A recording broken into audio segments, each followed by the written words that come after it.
오늘은 그 다음 이어진 본문으로 함께 말씀을 나누기를 원하는데요. 오늘 말씀의 제목은 유혹과 고뇌 극복하기입니다.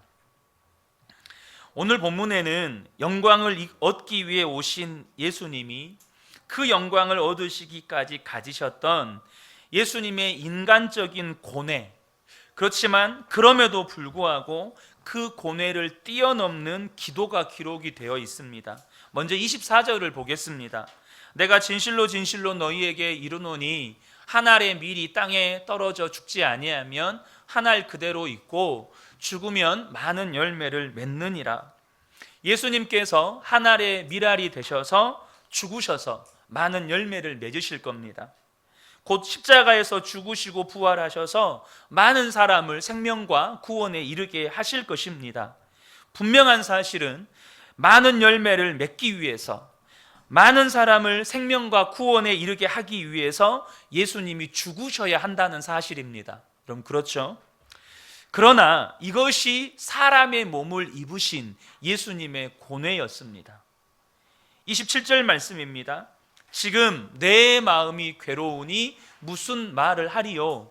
아버지여 나를 구원하여 이 때를 면하게 하여 주옵소서. 그러나 내가 이를 위하여 이때에 왔나이다. 요한복음은 예수님의 고뇌를 나타내는 기도를 이렇게 짤막하게 기록하고 있지만 다른 공관복음서 마태, 마가, 누가복음에는 예수님의 그 고뇌의 기도를 겟세마네 동산에서 하셨던 기도로 자세하게 기록해 놓고 있습니다. 누가복음 22장 41절에서 44절을 보겠습니다. 그들을 떠나 돌 던질 만큼 가서 무릎을 꿇고 기도하여 이르시되 아버지여 만일 아버지의 뜻이거든 이 잔을 내게서 옮기시옵소서. 그러나 내 원대로 마시옵고 아버지의 원대로 되기를 원하나이다 하시니 천사가 하늘로부터 예수께 나타나 힘을 더하더라. 예수께서 힘쓰고 애써 더욱 간절히 기도하시니 땀이 땅에 떨어지는 핏방울 같이 되더라. 우리가 여러분 이 대목 많이 들으셨죠? 예수님이 얼마나 힘쓰고 애쓰고 기도하셨던지 땀방울이 떨어지는데 피가 섞여서 나올 만큼 그렇게 기도하셨다는 거예요. 저는 이렇게 기도해 본 적은 없습니다. 저는 이렇게 기도해 본 적은 없는데 그런 경험은 있어요. 이렇게 하나님 앞에 엎드려서 얼마나 이렇게 이제 부르짖어 기도를 했던지 끝나고 눈을 떴는데 거울 보니까 눈 주변에 실핏줄이 다 터져가지고 이렇게 눈 주변에 피멍이 든 적이 있어요. 그래도 핏물은 안 나오더라고요. 그래도 핏물은 안 나와. 근데 예수님의 기도가 얼마나 하나님 앞에 죽기 살기로 매달리면서 기도하셨던지 흐르는 땀방울에 핏물이 섞여 있었다는 거예요. 우리는 지난주에 성도의 영광이 무엇인지 그리고 그 영광에 이르는 방법이 무엇인지 나누었습니다. 다시 한번 언급하면 성도의 영광에 이르는 방법은 나는 죽고 예수로 사는 것입니다. 아멘이십니까? 예수를 믿는 우리는 분명 예수 그리스도 안에서 죽었고 내 안에 사시는 분은 오직 예수 그리스도십니다. 아멘이십니까? 성경은 이 진리를 우리에게 분명하게 선포합니다. 로마서 6장 3절에서 6절입니다. 무릇 그리스도 예수와 합하여 세례를 받은 우리는 그의 죽으심과 합하여 세례를 받은 줄 알지 못하느냐. 이미 3절에 우리는 주님과 합하여서 죽었다라는 것을 전제하고 있어요. 4절의 말씀에 그러므로 우리가 그의 죽으심과 합하여 세례를 받음으로 그와 함께 장사되었나니 우리는 주님과 함께 십자가에서 죽었습니다. 여기서 말하는 우리는 뭡니까? 옛 자아를 말하는 거예요. 우리의 자아는 내가 주인되었던, 내가 내 삶의 주인되었던 내 자아는 여러분 주님과 함께 십자가에서 죽었습니다. 아멘.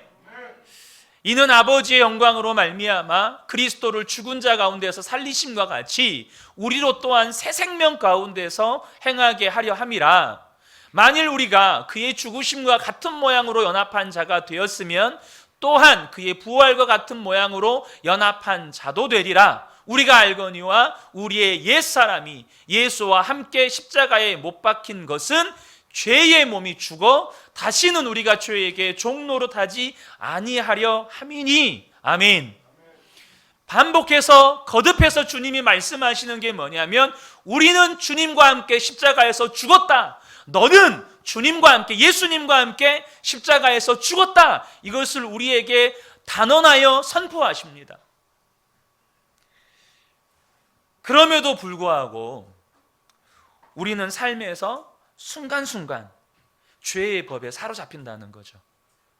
그럼에도 불구하고 우리는 살아가면서 순간순간 육신의 유혹에 사로잡힌다는 겁니다. 로마서 7장 21절에서 24절입니다. 그러므로 내가 한 법을 깨달았노니 곧 선을 행하기 원하는 나에게 악이 함께 있는 것이로다.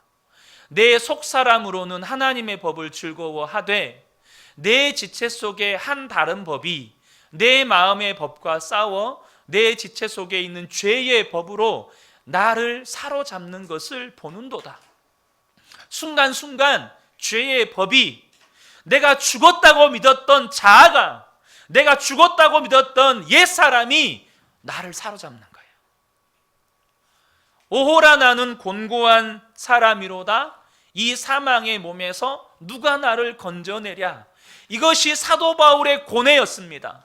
마찬가지로 예수를 믿는 저와 여러분에게, 여러분 이것이 괴로움이고 고뇌 아니겠습니까? 아닙니까? 여러분 자유하십니까? 자유하시기를 축복합니다. 정말로 저와 여러분이 여러분 십자가에서 내가 죽었다는 게 믿어지고 날마다 예수와 함께 사는 것이 삶의 실제가 되시길 주님의 이름으로 축복합니다.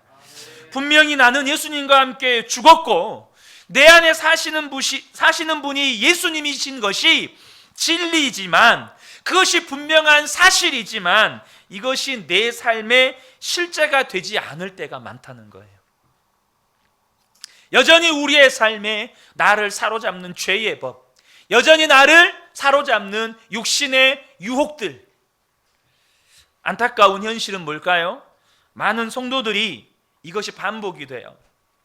반복적으로 죄의 법에 사로잡히고 반복적인 실패를 경험하다 보니까 이제는 자신이 죄의 법에 사로잡히는 것을 그러려니 하고 방치해 버린다는 거예요.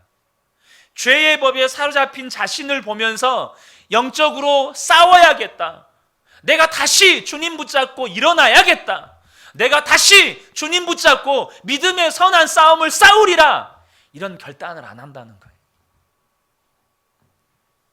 여러분 기억하십시오. 순간순간의 실패보다 실패를 당연시 여기는 영적 무기력이 무서운 거예요. 순간순간의 실패보다 그 실패하는 것을 방치하고 다시 일어서지 않으려는 그 영적인 무감각과 게으름에 빠져서 구원에서 멀어져 가는 것이 우리가 두려워해야 할 일인 거예요. 여러분 아시겠습니까? 우리 미래 세대들 정신 차리세요. 정신 차리세요. 죄 짓는 것보다 그게 더 무서운 거예요. 왜? 주변 애들 다 그렇게 하거든. 다른 애들도 다 그렇게 해. 왜 내가 뭐 하려고 믿음 지킵니까? 다른 애들 다 그렇게 하는데 죄책감 안 느껴요. 사랑하는 성도 여러분 기억하세요. 주님이 이것을 절대 기뻐하지 않습니다. 저와 여러분이 실패하는 것도 주님이 안타까워하시지만 그 실패함에 빠진 나를 그대로 방치해버리는 것을 주님이 너무너무 안타까워하시는 거예요. 히브리서 10장 38절과 39절에 이렇게 말씀하십니다. 나의 의인은 믿음으로 말미암아 살리라. 아멘. 우리는 믿음으로 말미암아 삽니다. 그러나 기억하세요. 뒤로 물러나면 내 마음이 그를 기뻐하지 아니하리라. 여러분 저와 여러분이 실수할 수 있어요. 그 주님 동정하십니다. 그 주님 마음 아파하셔요. 그럼에도 불구하고 실패한 나를 그대로 실패한 상태에서 계속해서 방치해버리는 영적인 무기력, 영적인 무감각, 영적 게으름, 주님이 그것을 절대 기뻐하지 않으세요. 우리의 믿음은 어떤 믿음입니까? 우리는 뒤로 물러가 멸망할 자가 아니요 오직 영혼을 구원함에 이르는 믿음을 가진 자니라. 우리의 믿음은 뒤로 물러날 믿음이 아니에요. 주님이 십자가에서 죽으시고 부활하셔서 완성하신 그 구원, 그것을 믿게 하시는 하나님의 은혜, 우리 안에 있는 이 믿음은 뒤로 물러날 믿음이 아니고 우리의 영혼을 구원에 이르게 하는 믿음이란 말이에요. 예수님의 핏값으로 우리에게 주신 은혜. 여러분, 예수님의 핏값을 똥값 취급하지 마세요. 예수님의 핏값을 여러분 정말로 길바닥에 굴러다니는, 땅바닥에 붙어있는 껌 취급하지 마시라는 거예요. 여러분, 예수님께서 사람의 몸을 입지 않으셨다면, 그래서 예수님이 참 사람이 아니셨다면 이런 고뇌할 필요가 없죠. 예수님이 참 사람이셨기 때문에 예수님도 우리와 동일하게 이러한 고뇌를 하셨습니다. 그래서 감사한 것은 뭐냐면 그러한 고뇌 가운데 있는 인생들을 주님께서 동정하신다는 거예요. 주님도 고뇌해 보셨으니까, 십자가 앞에서 자신도 그렇게 몸부림쳐 보셨기 때문에 우리가 사명의 길을 걸어갈 때, 나는 죽고 예수로 살려고 하는 그 사명의 길을 걸어갈 때 순간순간 우리를 사로잡는 죄의 법 앞에서, 순간순간 우리에게 다가오는 육신의 유혹 앞에서 넘어지는 우리를 주님도 동정하세요. 그래서 히브리서 4장 15절에 우리에게 있는 대제사장은 우리의 연약함을 동정하지 못하실 리가 아니요. 얼마나 아멘입니까? 얼마나 감사해요. 주님이 참 사람이 아니셨다면 이런 성경 구절이 여기에 기록될 수가 없어요. 우리가 고뇌하잖아요. 감히 그따위로 고뇌를 해? 너는 지옥. 고뇌하는 것부터 넌 지옥. 여러분, 그래요. 주님이 참 사람이 아니셨다면 우리의 연약함을 체휼하지를 않으세요. 이게 감사한 거죠. 우리가 그렇게 고뇌하고 때로는 실수하는 것에 대해서 주님이 동정하시는 것. 왜요? 우리와 똑같이 시험 받으셨기 때문에. 그러나 주님이 그러한 연약함을 동정하시지만 그럼에도 불구하고 우리를 향한 주님의 요구가 있어요. 그럼에도 불구하고, 그래, 너가 참 짠하다. 인간의 육신이 연약하니까, 네 믿음이 연약하니까 그래, 유혹에 넘어갈 수 있지. 주님의 사명의 길을 걸어갈 때 그래, 넘어질 수 있어. 주님 여기까지는 허용하세요. 근데 그래도 계속 넘어져 있지는 마. 그래도 계속 거기에 주저앉아 있지는 마. 내가 너희에게 베푼 구원의 은혜는 그렇게 값싼 게 아니야. 그런 문제 앞에서, 그런 유혹 앞에서, 그런 세상의 풍파 앞에서 아무런 힘도 능력도 발휘 못하는 그런 값싼 구원의 은혜가 아니란 말이에요. 주님의 요구, 주님의 명령이 뭡니까? 로마서 6장 12절과 13절입니다. 그러므로 너희는 죄가 너희 죽을 몸을 지배하지 못하게 하여 몸의 사욕에 순종하지 말고, 또한 너희 지체를 불의의 무기로 죄에게 내주지 말고, 오직 너희 자신을 죽은 자 가운데서 다시 살아난 자 같이 하나님께 드리며 너희 지체를 의의 무기로 하나님께 드리라. 너희 몸을, 우리의 몸을 죄에게 주지 말래요.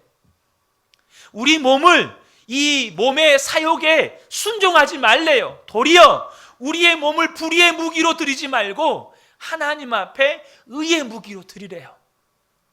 이것이 주님께서 우리에게 주시는 명령이라는 겁니다. 이게 말처럼 쉽습니까? 주님, 내 몸을, 내 삶을 의의 무기로 드립니다. 말 한마디로 끝나고 바로 그렇게 될 것 같으면 신앙생활이 참 쉽죠. 근데 우리의 말 한마디로 되는 게 아니잖아요. 말 한마디로 뚝딱 끝나는 게 아니잖아요. 오늘 본문은 우리에게 중요한 메시지를 알려줍니다. 예수님도 우리와 마찬가지로 그러한 유혹을 받으셨고 그러한 고뇌 가운데 계셨다. 이것을 우리에게 분명히 알려줘요. 그러나 오늘 본문의 메시지는 거기서 끝나지 않습니다. 무엇입니까? 그러한 육신의 유혹을 받으셨고 고뇌하셨지만 그것을 극복하셨다는 것을 우리에게 알려줘요. 예수님이 그것을 극복하셨다는 것을 우리에게 알려주는 것이 오늘 우리에게 던져주는 매우 중요한 핵심적인 메시지예요. 자, 그러면 예수님은 어떻게 육신의 유혹이 주는 고뇌를 극복하셨습니까? 이것을 우리에게 적용하면 우리는 어떻게 육신의 유혹이 주는 고뇌를 극복하고 나는 죽고 예수로 살 수 있느냐는 거예요. 우리 순간순간 유혹받고 순간순간 여러분 고민하시고 고뇌하시잖아요. 우리는 수없이 많이 부딪힙니다. 어떻게 극복하실 거예요? 두 가지입니다. 오늘 주시는 메시지 두 가지. 첫 번째, 사명을 알고 사명에 집중하라는 거예요. 여러분에게 주신 사명을 알고 그 사명에 집중하라는 거예요. 오늘 본문 27절을 보겠습니다. 지금 내 마음이 괴로우니 무슨 말을 하리요? 아버지여 나를 구원하여 이 때를 면하게 하여 주옵소서. 여기까지가 예수님의 고뇌예요.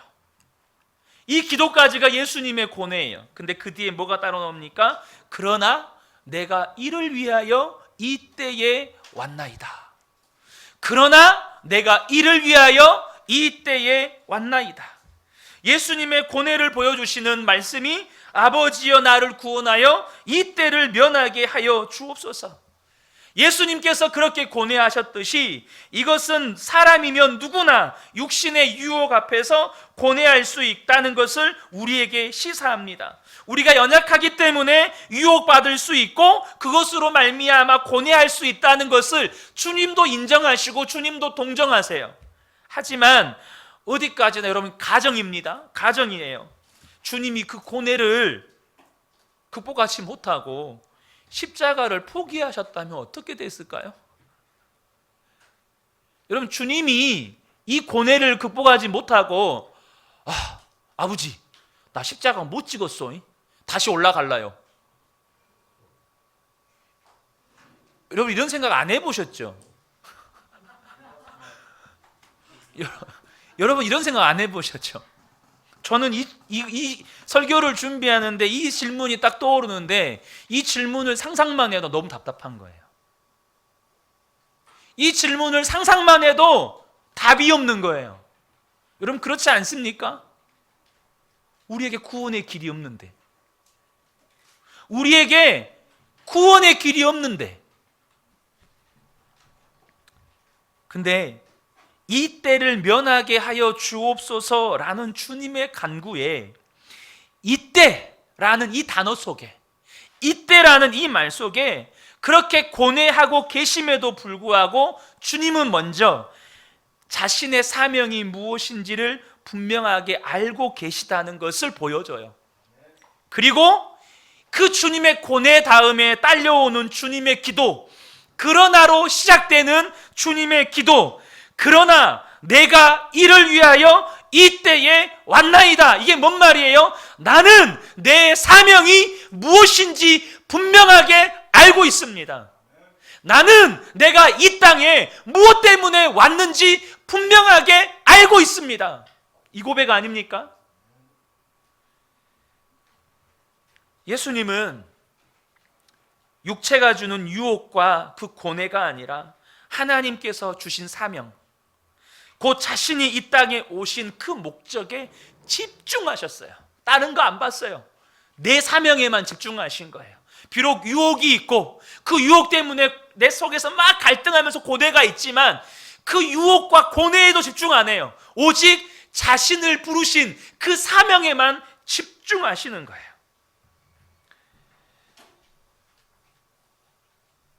여러분, 그러나 내가 이를 위하여 이때에 왔나이다. 여러분 사도 바울도 앞서 우리가 로마서 7장에 보면 오라 나는 곤고한 사람이로다. 이 사망의 몸에서 누가 나를 건져내랴. 이 기록을 할 만큼 수없이 많은 육신의 유혹, 수없이 많은 죄의 법이 자신을 사로잡는 그러한 유혹 속에서 고뇌했던 사람이에요. 여러분 잘 아시잖아요. 그런 그가 어떻게 그것을 극복할 수 있었을까요? 성경에 기록해 놓을 만큼 사도 바울조차도 그렇게 죄의 법에 사로잡히고 또 그 앞에서 고뇌하는 그 갈등들이 그곳에 기록되어 있을 만큼 사도 바울도 그렇게 고뇌했는데 어떻게 극복했을까요? 사도행전 20장 22절부터 보겠습니다. 보라, 이제 나는 성령에 매여 예루살렘에 가는데 거기서 무슨 일을 당하는지 알지 못하노라. 오직 성령이 각성해서 내게 증언하여 결박과 환난이 나를 기다린다 하시나. 사도 바울의 미래가 뭐예요? 결박과 환난과 순교예요. 주님도 가르쳐 주셨어요. 성령님도 가르쳐 주셨어요. 이것을 딱 들으면 여러분 죄의 법이 발동하죠. 육신의 생각이 발동합니다. 나 죽기 싫은데, 나 고난받기 싫은데, 나 손해보기 싫은데. 근데 그때 사도 바울이 뭐에 집중합니까? 내가 달려갈 길과 주 예수께 받은 사명, 곧 하나님의 은혜의 복음을 증언하는 일을 마치려 하면은 나의 생명조차 조금도 귀한 것으로 여기지 아니하노라. 아멘. 사도 바울이 지금 뭐에 집중하고 있습니까? 하나님께 받은 사명에 집중하고 있는 거예요. 사도 바울은 자신에게 주신 사명이 무엇인지 분명하게 알았고 그 사명에 집중했어요. 사랑하는 성도 여러분, 여러분의 사명이 무엇인지 분명하게 알고 있습니까? 여러분은 여러분에게 주신 사명이 무엇인지 분명하게 알고 있냐고요. 그거 모르면 여러분 유혹 앞에서 쉽게 넘어집니다. 왜요? 집중할 사명이 없는데. 여러분에게 주신 사명이 무엇인지 알고 있으신가요? 그리고 그 사명에 집중하고 있으신가요? 저는 이 부분을 나눌 때 여러분 세계적으로 유명한 세계 명작 동화인 파랑새가 떠올랐어요. 파랑새 다 아시죠? 이 동화의 줄거리는 가난한 나무꾼의 아이들인 치르치르와 미치르가 행복을 가져다 준다는 파랑새를 찾기 위해서 추억의 나라, 밤의 나라, 미래의 나라 등의 환상적인 나라들을 두루 찾아서 여행하지만 그 긴 여행에도 불구하고 찾지 못하고 어떻게 합니까? 지쳐서 자기 집으로 돌아왔는데 자기 집에서 키운 비둘기가 파랑새였어요. 주원아 웃겨? 자기 집에서 키운 비둘기가 파랑새였어요. 여러분, 많은 성도들이 하나님 나의 부르심이 무엇입니까? 하나님 나의 사명이 무엇입니까? 부르짖고 찾아요. 그렇게 부르짖고 구합니다. 여러분, 여러분의 사명이 무엇인지 알고 싶다면 이제 보여달라는 기도는 잠시 멈추고 주변을 보세요. 여러분의 삶에 우연이 없다는 거 아십니까? 여러분의 삶이 하나님의 손안에 있다는 거 믿으세요? 하나님의 섭리 가운데 여러분의 삶을 하나님께서 인도하고 계시다는 거 믿으십니까? 그렇다면 여러분 주변을 보세요. 여러분의 가정과 직장과 교회와 인간 관계, 그곳이 여러분을 부르신 소명의 자리예요. 여러분의 가족들, 친구들, 직장 동료들, 그리고 성도들, 그들이 당하고 있는 어려움과 고통이 하나님께서 여러분에게 주신 사명이에요. 아멘을 안 하시네. 여러분의 가족들이 사명이라니까요. 여러분의 직장 동료가 사명이에요. 더 정확하게 이야기하면 그 가정은 부르심의 자리, 소명의 자리. 그리고 그 가족들이 당하고 있는 고통, 여러분의 친구들이 당하고 있는 어려움, 그 직장 동료들이 겪고 있는 아픔, 한 몸을 일고 있는 성도들의 고통, 이것이 저와 여러분의 사명이에요. 파랑새는 멀리 있지 않다니까요. 파랑새는 여러분의 집에 있어요. 남편과 아버지 되신 성도 여러분, 여러분의 가정과 아내와 자녀들이 있는 가정이 소명의 자리입니다. 우리 어머니 되시고 아내 되시는 성도 여러분, 여러분의 가정과 남편과 자녀들이 그 소명의 자리고 사명이에요. 여러분, 그 은혜 교회가 소명의 자리고 그 은혜 교회의 성도들이 여러분의 사명이에요. 여러분의 사명이 무엇인지를 알고 그 사명에 집중하시라는 거예요. 두 번째는 뭐냐면, 이거 너무 자주 나누었던 말씀입니다. 두 번째는 주님을 바라보라는 거예요. 주님을 바라보십시오. 오직 주님께 시선을 고정하세요. 주님이 아닌 다른 것에 여러분의 시선을 돌리지 마세요. 우리 미래 세대들, 주님께 시선을 고정하세요. 우리 미래 세대들, 아멘. 주님께 시선 고정하세요. 주님을 생각하고, 주님을 부르고, 주님을 찬양하고, 주님을 경배하고, 주님께 묻고, 주님께 듣고, 이게 다 주님을 바라보는 거예요. 본문은 짧지만 예수님의 기도를 기록하고 있습니다. 27절과 28절입니다. 주님, 내 마음이 괴로우니 무슨 말을 하리요? 아버지여, 나를 구원하여 이때를 면하게 하여 주옵소서. 그러나 내가 이를 위하여 이때에 왔나이다. 아버지여, 아버지의 이름을 영광스럽게 하소서 하시니. 자, 이 기도에 아주 중요한 메시지가 담겨 있어요. 뭘까요? 아버지여, 아버지여, 아버지의 이름을 영광스럽게 하옵소서. 지금 예수님의 시선이 어디에 머무르고 있는지를 보여줘요. 예수님의 시선이 지금 어디에 머무르고 있습니까? 바로 하나님 아버지를 주목하고 하나님 아버지를 바라보고 있다는 거예요. 특별히 그 유혹과 고뇌의 순간에 더욱더 하나님을 바라보고 하나님께 시선을 집중하고 있다는 것입니다. 예수님께서 계속해서 하나님 아버지를 주목하고 바라보고 계심의 극치를 보여주는 장면이 어디냐면 십자가예요. 십자가. 예수님이 십자가에 달리셨던 장면의 한 대목입니다. 마태복음 27장 45절에서 46절입니다. 제6시로부터 온 땅에 어두움이 임하여 제9시까지 계속되더니 제9시쯤에 예수께서 크게 소리질러 이르시되 엘리 엘리 라마 사박다니 하시니 이는 곧 나의 하나님 어찌하여 나를 버리셨나이까 하는 뜻이라. 말씀을 준비하면서 이 말씀이 저의 마음을 강력하게 사로잡았어요.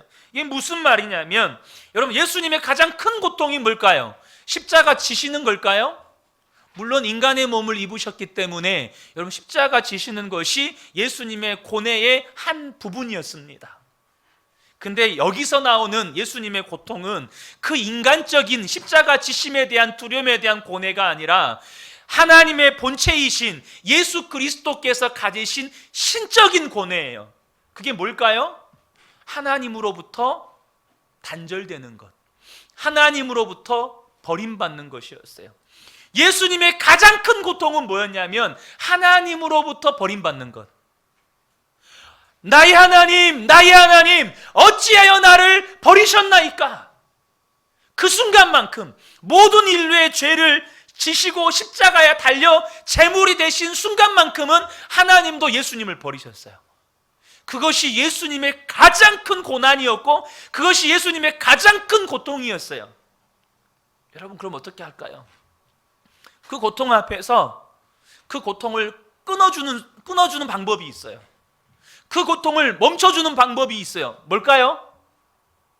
예수님이 하나님으로부터 버림받는 이 고통을 그 즉시 멈추게 해주는 방법이 있어요. 뭐죠? 십자가에서 내려오시면 돼요. 십자가에서 내려오시면 된다니까요. 천사들을 동원해서 십자가에서 내려오시고 천사들을 동원해서 자기를 모욕하고 자기를 조롱하고 자기를 십자가에 못 박는 무리들을 다 쓸어버리실 수 있어요. 그건 예수님의 권리예요, 권리. 하나님이신 예수님이 얼마든지 그렇게 하실 수 있어요. 제가 얼마 전에 우스갯소리지만 한 예능 프로그램을 보면서 한 연예인이 수술받은 경험을 이야기해 주더라고요. 수술받은 경험. 수술 받고 나오면 수술 후 통증이 굉장히 심하잖아요. 여러분, 그러죠? 맹장 수술만 하나 해도 수술 후 통증이 엄청 심합니다. 그래서 수술 후에 맞는 여러분 있죠? 그 뭐죠? 무통주사가 있어요. 근데 이 예능 프로그램에서 그 소개했던 한 그 인물이 수술해서 이제 깼을 때 너무 아팠나 봐요. 그래서 깨자마자 이렇게 이제 의사가 이걸 알려주잖아요. 이게 보통 이거 누르면 된다고. 근데 깰 때 너무 아프니까 깨자마자 이것을 계속 눌러가지고 너무 많이 눌러가지고 잠들어 버렸대요. 너무 아프니까 손에 쥐어주자마자, 보통 아플 때 한 번 눌렀다가 또 몇 시간 후에 한 번 누르는 그런 마약 성분이잖아요. 근데 너무 아프니까 깨자마자 하더니 계속 눌러가지고 너무 많이 넣어서 다시 그냥 잠들어 버렸다는 거예요. 이게 사람의 본능이에요. 안 그렇습니까? 좀 아프면 어떻게든 내가 뭔가를 그 고통에서 벗어날 수 있는 방법만 있다면 그 즉시 그것을 행하는 게 사람의 본능이에요.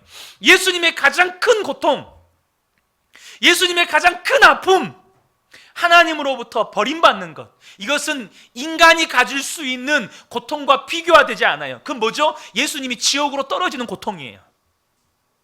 하나님으로 버림받는다는 게 뭐죠? 예수님이 하나님으로부터 버림받아서 지옥으로 떨어지는 영적인 고통이고, 그 영혼이 지옥불에 타는 고통이고 신적 고통인 거예요. 근데 주님이 십자가에서 안 내려오세요. 주님이 십자가에서 안 내려오세요. 그 순간에도 주님이 뭐하고 계시죠? 나의 하나님, 나의 하나님, 어찌하여 나를 버리셨나이까. 이 절규 속에서, 그 고통 속에서도 주님을 바라보는 시선을 멈추지를 않는 거예요. 그 고통 속에서도 하나님을 바라보는 그 시선을 돌리지를 않는 거예요. 여러분, 저와 여러분이 그 육신의 유혹과 그 고뇌를 이기는 가장 확실한 방법은 주님을 향한 시선을 거두지 않는 거예요. 주님을 바라보는 시선을 거두지 않는 것, 그것의 시작은 주님이 나와 함께 하심을 믿는 거예요. 주님이 나와 함께 하신다. 주님 지금 이 자리에 나와 함께 하신다. 주님 내 안에 함께 하신다. 주님 나와 동행하신다. 주님 나를 인도하신다. 주님 나를 붙들고 계신다.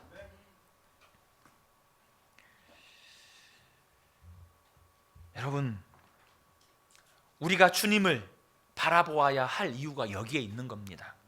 히브리서 12장 1절에서 3절 말씀 보겠습니다. 이러므로 우리에게 구름같이 둘러싼 허다한 증인들이 있으니 모든 무거운 것과 얽매이기 쉬운 죄를 벗어버리고, 모든 무거운 것과 얽매이기 쉬운 죄를 벗어버리고 인내로서 우리 앞에 당한 경주를 하며 믿음의 주요 온전케 하시는 이인 예수를 바라보자. 주님을 바라보면 믿음이 생겨요. 우리가 주님을 바라보면 우리가 온전케 돼요.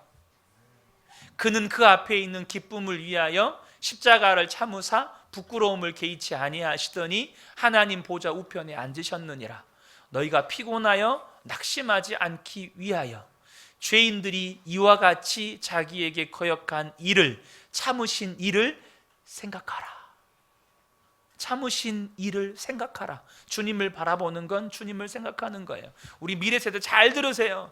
여러분들이 보지 말아야 할 것을 볼 때 주님이 나와 함께 하신다는 것이 믿어지면 그게 멈춰지는 거예요. 근데 왜 안 멈춰지죠? 주님을 바라보는 눈이 안 열렸기 때문이에요. 주님이 나와 함께 하심이 믿어지지 않기 때문이에요. 주님을 바라볼 때 그 주님을 바라보는 눈이 열리셔야 돼요. 그래서 우리의 기도 제목 중에 하나가 반드시 뭐가 되어야 되죠? 주님을 바라보는 믿음의 눈을 열어주소서. 여러분, 제가 어떤 하나의 간증 10대 이야기예요. 어떤 선교사님이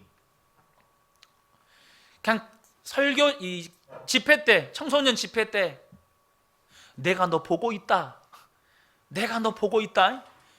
그냥 지나가는 말로 네가 컴퓨터 앞에 들어가지 말아야 할 것, 보지 말아야 할 것에 들어갈 때 내가 너 보고 있다.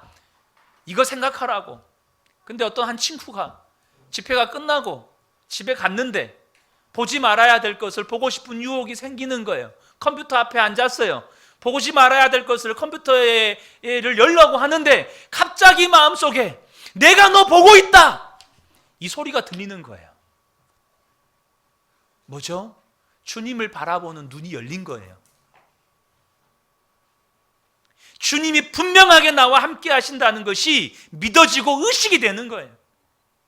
그러면 유혹 앞에서 고뇌 앞에서 그걸 극복하게 되는 거죠.